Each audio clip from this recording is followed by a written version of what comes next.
Alors bonjour à tous, aujourd'hui je fais cette petite vidéo pour réagir sur cette expression que nous utilisons très souvent mais dont nous ne connaissons pas forcément la portée.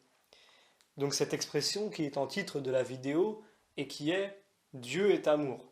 Alors qu'est-ce que ça veut dire Dieu est amour?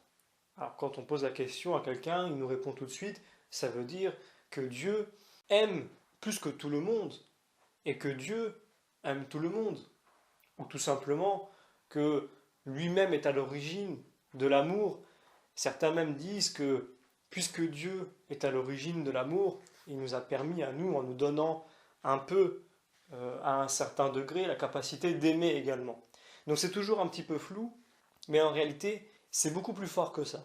Il faut savoir que dans la Bible, quand Dieu se révèle aux hommes, petit à petit. Donc quand je dis qu'il se révèle aux hommes, évidemment, j'entends par là après le péché d'Adam et Ève, puisqu'à ce moment-là, il s'est révélé à Adam et Ève d'une façon tout à fait profonde, puisque la relation mystique entre Dieu, Adam et Ève était extraordinairement élevée pour des êtres humains. Donc ce qui se passe par la suite, donc à la suite de ce péché originel qui sépare l'humanité de Dieu, c'est que Dieu va revenir petit à petit, on le voit dans l'Ancien Testament, et il va se révéler petit à petit. Il va parler de ce qu'il est et de comment il agit petit à petit aux différents prophètes qu'il va rencontrer. Alors quand je dis qu'il va rencontrer, c'est plutôt les différents prophètes à qui il va s'adresser et se révéler, et eux-mêmes, donc je pense à Abraham, Noé, etc., vont se mettre à connaître le Seigneur davantage. On voit donc qu'il y a un peu une montée qualitative dans l'Ancien Testament par rapport aux informations que Dieu donne sur lui-même. Dans un premier temps, je ne vais pas tous les prendre, mais je vais vous donner quelques étapes pour montrer la différence. C'est que quand Dieu s'adresse à Abraham, il ne lui donne pas autant d'informations sur son sujet que lorsqu'il s'adresse à Noé ou quand il s'adresse à Moïse. Il donne petit à petit des informations. Et c'est ce qui fait que les hommes, parce qu'ils ne connaissent pas encore davantage Dieu et qu'ils ne le connaissent pas pleinement, ils ne le connaîtront pleinement que lorsque le Christ viendra et ils continueront à le connaître encore plus pleinement jusqu'à aujourd'hui. Eh bien, j'anticipe justement une des contradictions qui va m'être donnée quand je vais expliquer que Dieu est amour. Donc gardez bien cela pour la suite. Ce qui se passe, c'est que l'on retrouve à un moment donné une des révélations que Dieu fait à Moïse, et il lui dit Je suis. Donc c'est Moïse qui s'adresse à Dieu en lui disant Mais que vais-je dire à Pharaon comment vais-je décrire celui qui m'envoie, donc en parlant de Dieu. Et Dieu lui révèle à ce moment-là son nom Je suis celui qui est, ce qu'on appelle aussi le tétragramme. Alors, à ce moment-là, nous apprenons que Dieu est. Ça veut dire que Dieu, en lui, possède à la fois le passé, le présent et le futur que nous connaissons. Tout est en Dieu. Dieu est, et il ne change pas. Il est immuable, il est éternel, et c'est une bonne nouvelle pour nous. C'est pour cela que par la suite, il est décrit comme un rocher. On sait que le rocher, c'est un élément dur, un élément stable, et un élément qui, en tout cas, le temps d'une vie humaine, ne change pas. Dieu est décrit ainsi, puisqu'il est fort, immuable, ne change pas. Ce que l'on sait par la suite, que l'on ne sait pas encore au début, c'est que Dieu est amour. C'est le Christ qui vient nous le révéler par la suite. C'est-à-dire que Dieu, non pas qu'il ait une qualité d'amour, comme les hommes, nous quand nous aimons, c'est une qualité qui émane de nous. Dieu, lui, c'est dans son être, dans son essence même qu'il est amour. C'est-à-dire que Dieu n'aime pas, Dieu est amour, ce qui est tout à fait différent. Maintenant, nous comprenons que Dieu, dans sa nature même, est amour.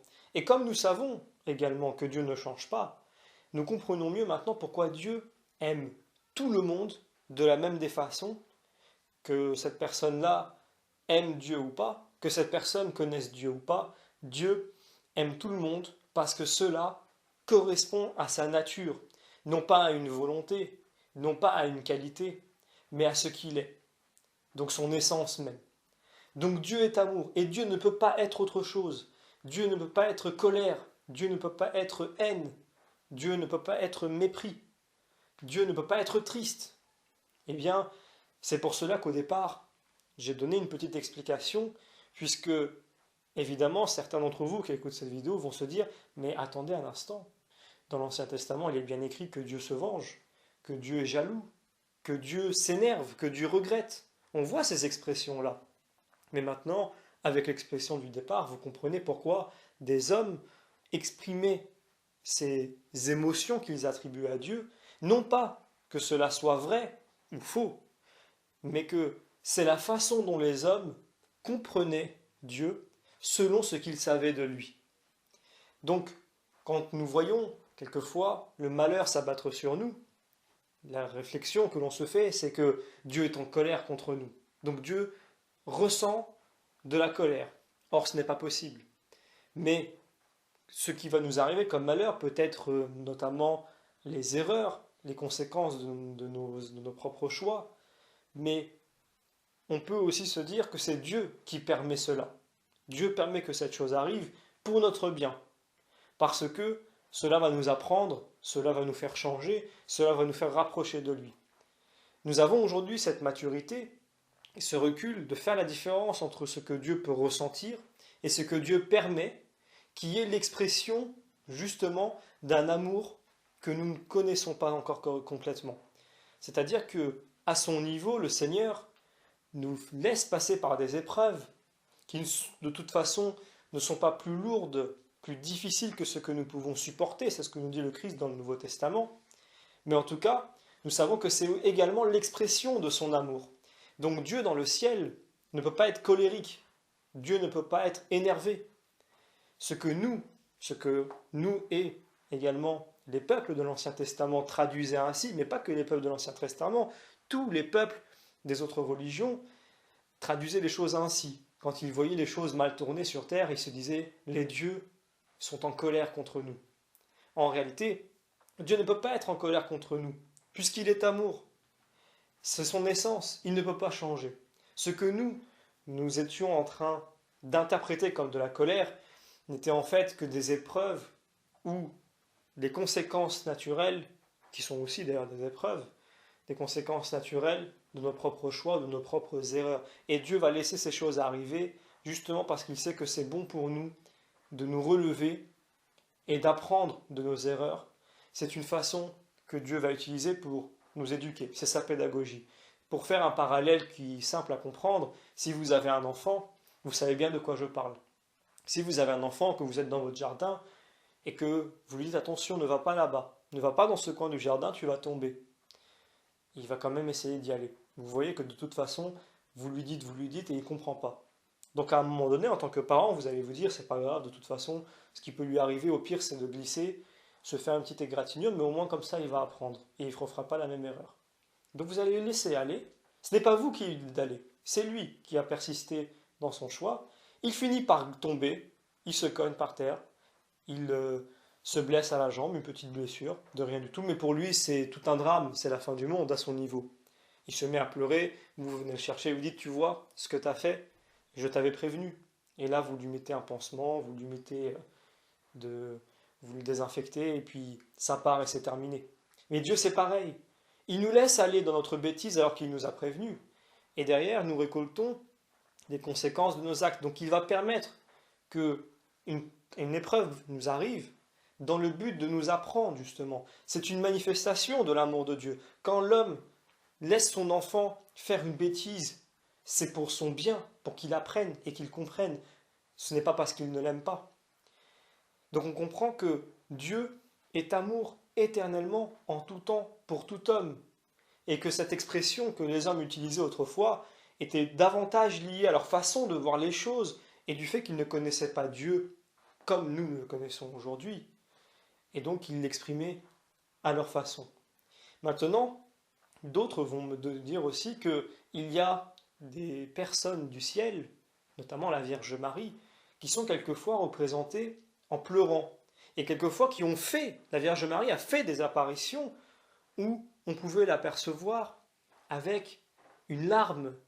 Et là, vous allez me dire, mais tu vois, les gens qui sont de l'autre côté, qui sont censés être devenus comme Dieu, puisque nous sommes appelés à devenir comme Dieu, nous sommes appelés à être comme Dieu, donc à être amour inconditionnel et sans rien attendre en retour.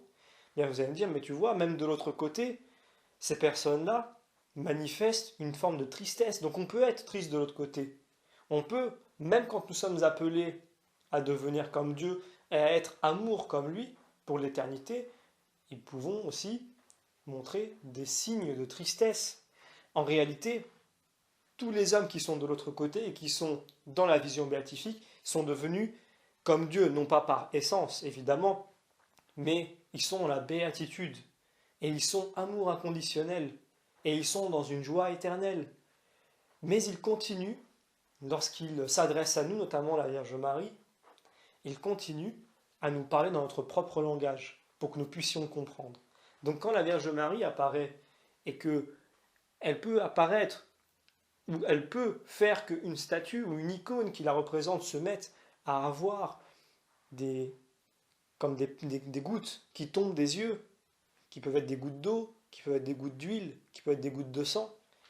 C'est une expression, c'est une expression qui utilise le langage des hommes et qui fait que nous puissions interpréter ce message à la façon des hommes, puisqu'au final ce message est adressé aux hommes. Donc c'est dans un langage humain que le ciel s'adresse à nous pour que nous puissions comprendre. Donc voilà, cette vidéo servait simplement à expliquer ce que veut dire que Dieu est amour. Dieu est amour. Et il aime tout le monde de la même des façons, même le pire d'entre nous, parce que c'est dans sa nature d'aimer. C'est nous qui choisissons de ne pas aimer Dieu. C'est nous qui choisissons de nous éloigner de lui, de sa lumière. Mais lui ne change pas. Et c'est rassurant pour nous en tant que croyants et chrétiens de savoir que nous pouvons compter sur quelqu'un qui est stable, qui n'est pas soumis au changement, qui n'est pas soumis aux fluctuations des hommes, qui n'est pas soumis aux fluctuations du temps, qui ne change pas de dessin, qui ne change pas de plan, qui ne change pas d'avis, qui ne ment pas. Nous pouvons nous reposer sur une personne dans l'univers, et maintenant nous le savons en tant que chrétiens également, tous nos frères et sœurs qui sont dans la vision béatifique, mais en tant que Dieu, comme il n'y a qu'un Dieu, il n'y a qu'un seul être, dans lequel nous pouvons avoir notre pleine confiance dans le fait que tout ce qu'il décidera sera pour notre bien, par amour pour nous, que ce soit sur terre ou dans les cieux, qu'il ne changera pas. Il ne changera pas. C'est vraiment ce que nous devons retenir, et nous devons savoir que Dieu aime chacun d'entre nous. Nous sommes dans notre faiblesse, nous sommes également dans nos doutes, nous sommes aussi aveuglés par les choses du monde et nous ne comprenons pas toujours de quelle façon Dieu agit avec nous. Mais comme il agit comme un père, nous pouvons être certains que sa façon d'agir avec nous est la bonne, puisqu'en plus de nous avoir fait, c'est lui qui fait tout ce qui est bon pour nous en vue du salut. Donc nous pouvons nous reposer sur Dieu pour que dans notre éducation que nous recevons ici sur terre, nous soyons toujours dans la joie, dans la confiance et dans la certitude que ce qui va nous attendre à la fin est véritablement ce que Dieu nous a promis, ce que Dieu nous a préparé. Et pour cela, nous devons être dans la joie. Je dirais même que c'est pour cela que nous devons être dans la joie et que nous pouvons être sûrs que celui que nous annonçons ne nous fera pas fausse route. Nous pouvons annoncer un Dieu qui aime tous les hommes et qui les aime parce qu'ils sont ses enfants. Il les aime parce que lui les a conçus. C'est lui, tel que nous dit le catéchisme de l'Église catholique, qui immédiatement, sans aucun intermédiaire, c'est ce que cela veut dire, met en nous, lorsque nous sommes encore dans le ventre de notre mère, lorsque nous sommes au tout début de la conception, il met l'âme dans ce qui est pour le moment un tout petit être qui vient de naître, et qui vient de naître, donc qui vient d'être plutôt conçu, puisqu'il n'est pas encore né, qui vient d'être conçu dans le ventre de la maman. Donc il est notre Père spirituel, véritablement, c'est notre créateur spirituel, puisque c'est lui qui se charge de créer notre âme, et nos parents se chargent de créer notre partie physique, même si évidemment Dieu reste le créateur de tout, et qu'il est le père de tout. Mais c'est à nos parents qu'il a délégué cette charge de créer la partie physique qui est en nous. Et il leur donne également la mission de nous mener vers, vers vers la vie chrétienne, vers la vision béatifique. Donc c'est un travail conjoint en réalité. Alors nous pouvons être dans la joie, dans la confiance, dans la certitude et toujours annoncer à tout homme qu'il est aimé de Dieu et que Dieu est miséricorde. D'ailleurs, nous sommes dans l'année de la miséricorde, alors n'hésitons pas à aller vers notre prochain et à nous déplacer pour lui. Voyons aujourd'hui à quel point les hommes, puisque c'est d'actualité, sont prêts à se déplacer pour une application comme Pokémon Go, sont prêts à aller dans les rues pour aller chercher ce qui n'existe pas, des pixels sur un écran qui ne sont que du vent. Soyons davantage courageux et ayons la foi en ce Créateur qui nous a envoyé non pas attraper des Pokémon, mais être pêcheurs d'âmes. Donc aller vers les hommes et les ramener à Dieu en montrant ce Dieu d'amour qui, comme il nous l'a montré dans la Bible, dans le Nouveau Testament, dans l'Évangile, qu'il est allé frapper aux portes de chaque maison. Dieu vient frapper au cœur de chacun de nous pour y rentrer, pour y résider. Et c'est à vous, en tant que chrétiens, d'aller continuer ce travail-là, puisque vous êtes envoyés, parce que certaines portes, Dieu vous a délégué la capacité de l'ouvrir pour lui, afin que lui puisse y rentrer. Tout ce que Dieu peut déléguer, tout ce que Dieu peut nous donner à faire à sa place, il le fera, et ainsi, il nous rend participants à son plan de salut, il nous rend participants au salut des âmes des hommes, ce qui est un don inestimable, extraordinaire.